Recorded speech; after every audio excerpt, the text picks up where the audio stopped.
Bonjour à tous, dans mes 4 vérités, je reçois ce matin l'honorable Félix Anoblé, député à l'Assemblée nationale, élu de San Pedro et président du Forum des Oufouettistes. Honorable, bonjour.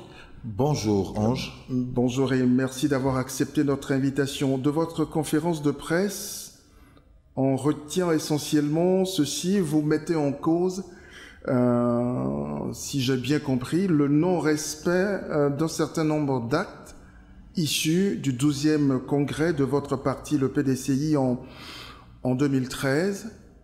Quels sont ces actes et pourquoi? Écoutez, il est clair que l'acte aujourd'hui qu'on met en cause est l'acte concernant le secrétariat exécutif du PDCI-RDA. Nous sommes allés en congrès. Le PDCI-RDA, fort de ses expériences du 11e et du 12e, du 10e et du 11e congrès, a pris un certain nombre donc, de résolutions. Vous savez, on était au 11e congrès, le président Bédier a vu en face de lui son secrétaire général qui était candidat donc contre lui à la présidence du parti. Au 12e congrès, le président du parti a eu en face de lui son secrétaire général qui était candidat. Les militants et les congressistes que nous étions ont jugé que nous avons besoin, dans cette situation d'opposants entre griffes que nous étions, d'avoir une tête forte au niveau du parti, de ne pas avoir donc, je veux dire, 2 lignes de conduite au niveau de notre parti et 2 organes de direction, c'était un problème. Fort de cela, le Congrès a décidé de supprimer le poste de secrétaire général du PDCI-RDA et en lieu et place a été instauré un secrétariat exécutif qui, lui, n'a pas les pouvoirs ni la configuration du secrétariat général, mais était donc un cabinet du président, le cabinet du président du parti. Alors, qu'est-ce qui pose problème aujourd'hui? Aujourd'hui, nous nous rendons compte que dans les statuts du parti, les actes du Congrès ont été donc, je veux dire, modifiés et que nous voyons apparaître dans les statuts du parti, dans l'article 46, qu'il y a un chef de secrétariat, un secrétaire exécutif, chef du secrétariat exécutif. Et c'est seulement 5 ans après le Congrès que vous vous en rendez compte? Écoutez, vous savez, on a fini le Congrès, le parti avançait sans problème. Nous avions pris des résolutions qui se développaient sans problème, mais c'est quand on est confronté à un problème qu'on se rend compte qu'il y a problème. On voit venir ce qui s'est passé déjà avant. Et comme on dit, il n'y a jamais 203. Très rapidement, on a essayé de vérifier pour comprendre ce qui se passe. Et nous nous sommes rendus compte que les textes qui ont été imprimés après le Congrès ont vu des dispositions totalement modifiées des dispositions qu'avait prises le Congrès. En clair, vous mettez en cause les prérogatives aujourd'hui de M. Guy Kahué. Je mets en cause les prérogatives d'un chef de secrétariat exécutif parce que cela n'existe pas dans les résolutions que nous avons prises au Congrès. Ma question, c'est pourquoi est-ce que c'est maintenant que vous posez ce problème-là? Mais parce que vous voyez, je prendrai le dernier acte qui a été posé. On a nommé des délégués, on a démis des délégués. Et le président du parti a été obligé de demander qu'on revienne sur cette décision et qu'on remette les délégués à leur place. Parce qu'on a outrepassé ses droits, on a outrepassé ses fonctions. Le chef du PDCI-RDA, le PDCI n'a pas 2 chefs. Le chef du PDCI-RDA s'appelle Henri Konan Bédier. Le PDCI n'a pas un numéro 2. Nous avons supprimé ce poste au PDCI. Donc le numéro 1, le numéro 2, le numéro 3 du PDCI, c'est Aimé Henri Konan Bédier. Mais peut-on penser que, peut-on imaginer un seul instant que personne n'a relu ce statut-là après le Congrès? C'est quand même, ça fait quand même curieux que ce soit maintenant que vous en rendiez compte. Écoutez, il est clair qu'il n'y a pas de disposition qui demande donc au parti de relire les statuts imprimés après le Congrès. Donc, à partir de cet instant, tout le monde part du fait qu'on a fait un congrès, il y a eu une commission statut et règlement intérieur et que ce que cette commission a décidé est ce qui est appliqué. Voilà un point. Donc, si après on se rend compte que c'est le contraire, on est en droit de le relever et c'est ce que nous faisons maintenant. Est-ce que le président Henri Konan Bédié s'en est rendu en fin de compte tout comme vous? Je ne saurais répondre à la place du président Henri Konan Bédié, mais j'attire son attention pour dire attention, monsieur le président, ce que nous avons demandé, ce que nous avons adopté n'est pas ce qui est dans les statuts et règlements du PDCI-RDA. Est-ce que vous voulez dire que, en définitive, monsieur Guy Kaoué usurpe d'un droit, d'un pouvoir que le Congrès ne lui aurait pas donné? Je dis que le Congrès n'a pas créé de poste de secrétaire exécutif en chef. Le Congrès même a été clair. Le Congrès dit que le secrétariat exécutif aura un coordinateur et le poste de coordinateur du secrétaire exécutif sera tournant.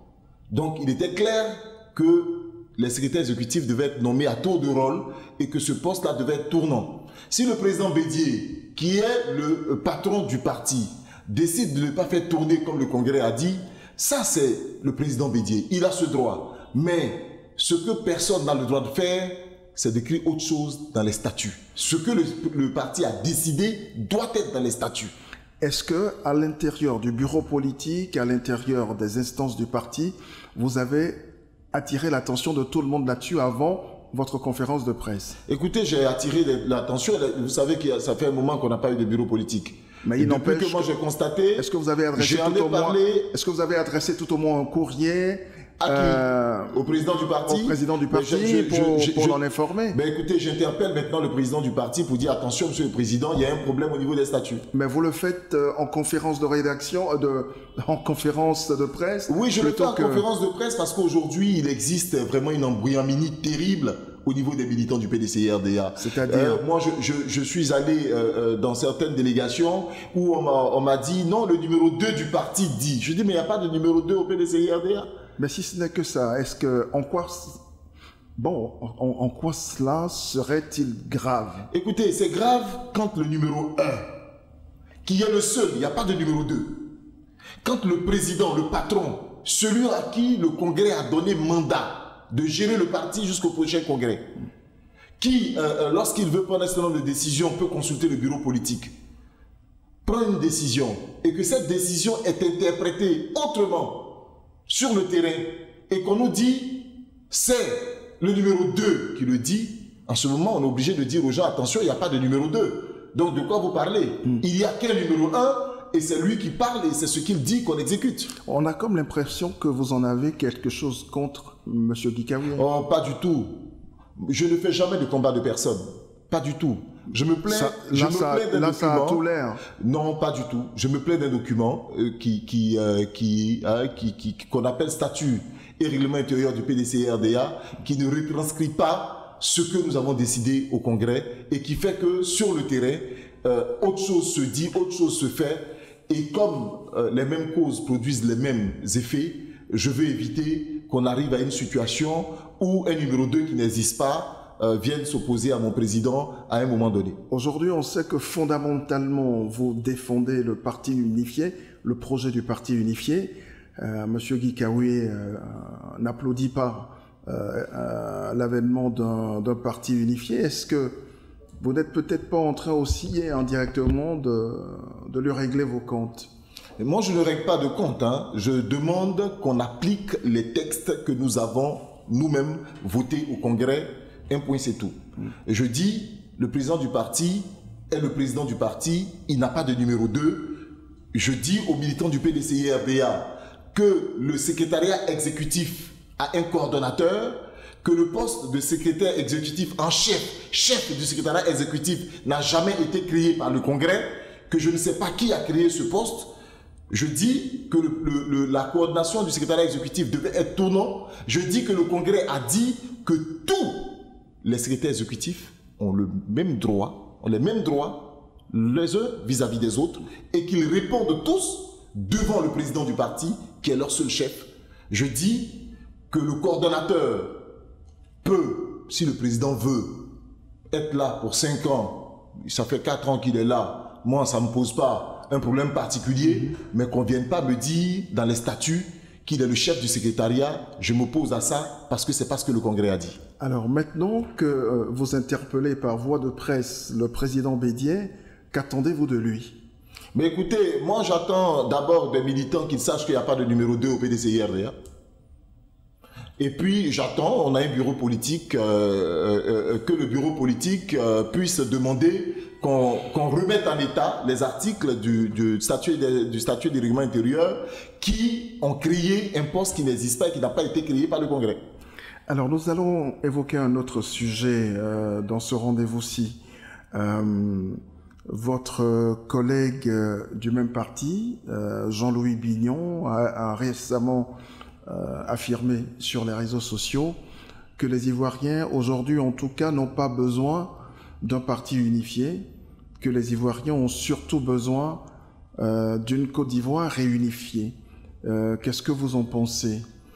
Écoutez, Ange, pour moi, la déclaration de M. Bignon a deux volets.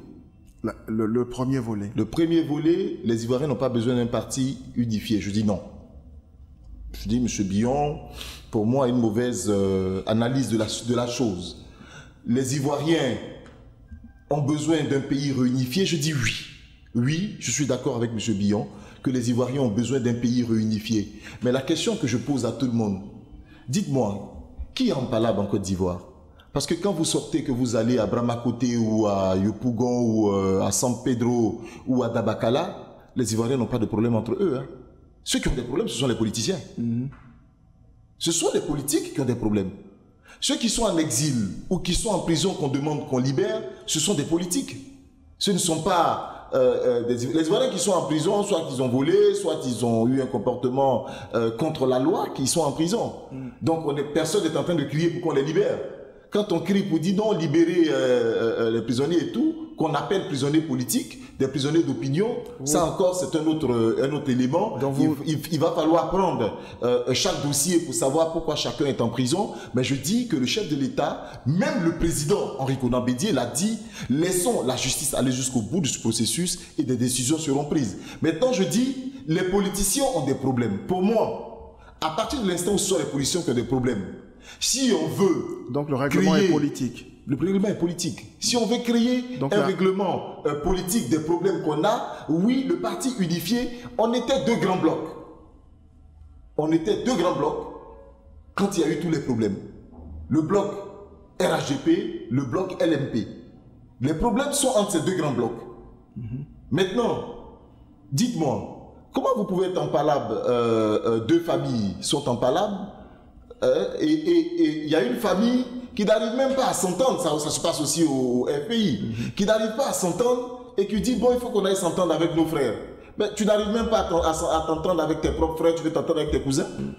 Donc, mais nous disons oui, remettons ensemble notre famille au sein du RHDP, soyons unis, forts, un, et nous pourrons tendre aisément la main aux autres pour que la Côte d'Ivoire puisse être unie. Comme pour l'instant, c'est nous qui sommes au pouvoir. C'est nous qui devons tendre la main. Avant de tendre la main, il faut que nous-mêmes, nous ayons les mains soudées. Et les Ivoiriens ont l'impression que vous ne tendez pas assez la main. Bon, écoutez, je pense que les politiques ont l'impression qu'on ne tend pas vraiment la main. Mais moi, je dis une chose. Hein, vous savez, quand on rentre dans les quartiers, les Ivoiriens, entre eux, n'ont pas trop de problèmes. Maintenant, les politiques trouvent qu'on ne tend pas trop la main. Peut-être qu'on veut qu'on donne toute la main. Peut-être. Parce que quand on te tend la main, que tu ne veux pas la prendre, souvent elle finit par être fatiguée, elle s'abaisse un peu pour se relever après. Alors, le président Alassane Ouattara a fait ce week-end une sortie qui a été beaucoup commentée à propos de l'éventualité de sa candidature pour un troisième mandat à la présidence de la République. Vous avez lu également cette interview, certainement. Qu'est-ce que vous en pensez? Ange, moi, je ne veux pas interpréter ce que le président a dit en dehors de ce qu'il a dit. Alors, je voudrais qu'on lise ensemble ce que le président a dit. Hein. À la question du journaliste, quelle est selon vous le meilleur profil. Donc, pourriez-vous vous représenter? OK? Pourriez-vous vous représenter? Le président a répondu, la nouvelle constitution m'autorise à faire 2 mandats à partir de 2020. Je ne prendrai ma décision définitive qu'à ce moment-là, en fonction de la situation de la Côte d'Ivoire. La stabilité et la paix passent avant tout, y compris avant mes principes. Je pense que c'est clair. Je pense que c'est clair. Moi, j'en voudrais au président Ouattara si à la fin de son mandat, le pays est dans le désordre et qu'il veut partir. Je lui en voudrais. Donc en clair, à la fin de son mandat, en clair, vous souhaitez... En clair, je souhaite qu'on réussisse tous à mettre ensemble tout ce qu'il faut pour que le pays soit stable, pour que le pays soit en paix, et que le président Ouattara, qui ne rêve à rien d'autre que de dire au revoir à son successeur, puisse le faire dans la tranquillité et partir. Est-ce que ça n'ouvre pas aussi la porte à une éventuelle candidature, si jamais cela devrait arriver, à une éventuelle candidature, comme cela se dit déjà, hein, il y a même des gens au PDCI qui le souhaitent, donc une éventuelle candidature du président Bédié? Écoutez, le président Bédié et le président Alassane Ouattara sauront s'attendre pour choisir qui des deux, si cette éventualité devait exister, doit être président. Mais rassurez-vous, je crois que ce sont des gens assez sages et qu'ils trouveront les moyens. Et nous aussi, nous devons apprendre à être sages, apprendre à aimer la Côte d'Ivoire, à nous mettre au-dessus de nos personnes pour réussir à faire en sorte que nous n'ayons pas une situation de crise en 2020 et que le pays puisse permettre donc une transition pacifique telle que le veut le président Alassane Ouattara. Félix Anoblé, merci et bonne journée. Merci Ange, à toi aussi. Merci.